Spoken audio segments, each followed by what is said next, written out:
Here is Israel.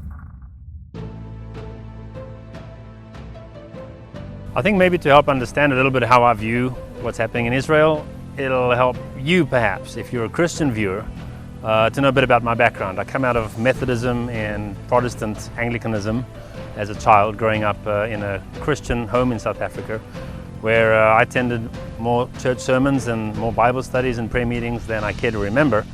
And I had a lot of input into my young life from the pages of the Bible, which of course form the foundation of my Christian faith.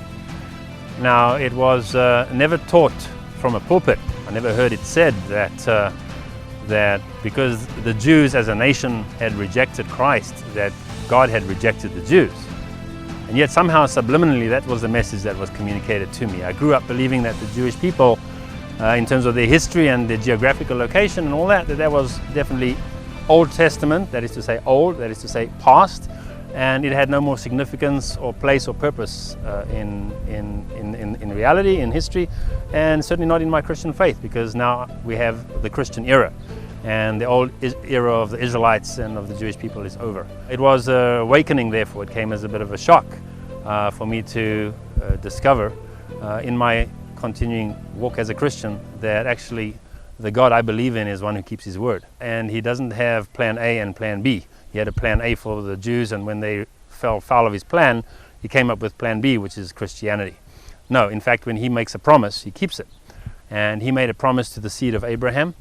He confirmed it in Isaac, Abraham's son, and then in Jacob, not far from here on the hills of Bethel, where Jacob was asleep, and he had that amazing vision of the angels ascending and descending. And the Almighty said to him, "Jacob, where you lie down, where you lay your head, this is the land that I've given to you and your descendants forever." That's my God. And if he said forever to the descendants of that man, then he better stick to his word, or he's not a God worth believing in. So this is a journey that I've been on for some years now in trying to assess, well then, how do we relate as Christians to the Jewish people? That the Jews are enemies of the Christians is fallacy, of course. That the Christians have been enemies of the Jews is horrible reality and the harsh fact of the last 2,000 years of history.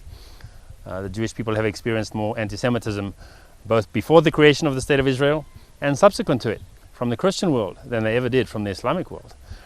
This is a tragic reality that many Christians do not understand and need to deal with at some point if they want to continue in their Christian faith, because it's an integral part of that faith and of our history.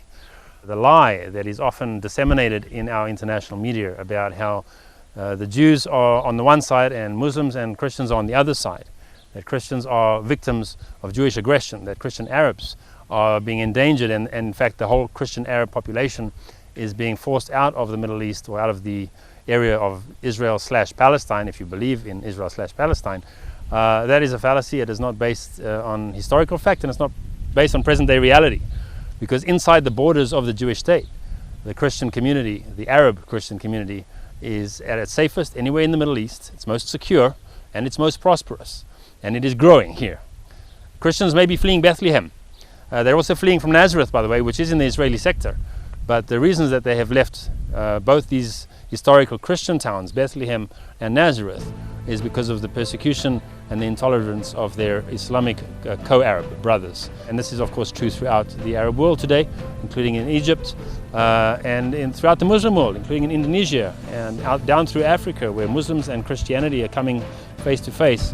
It is the antagonism and the animosity from the Islamic side towards the Christian side that is always behind Christian exodus. So too from the areas today known as the occupied West Bank, where Arab Christians number in tiny minority, and they are leaving. They have been leaving and they continue to leave because they know that their future under a Muslim majority PLO state is insecure and endangered. Don't swallow the lie that is so easily put out there and so frequently put out there, that the Israeli Christian Arabs are being persecuted and that they are on the side of the are victims along with Muslim Arabs.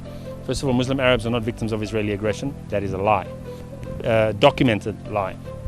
Go do the research yourself and find out where Arabs live in the entire Arab world today, where they live in the most security, with the most opportunities for advancing themselves, for education. They can advance all the way up to the bench of the Supreme Court, because we have an Arab up there.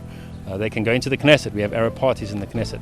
And there's nothing in the system here that would stop an Israeli Arab from becoming prime minister of the Jewish state. It's not there. Just check it out for yourselves. There is no apartheid in Israel. I know. I come from the apartheid state, South Africa.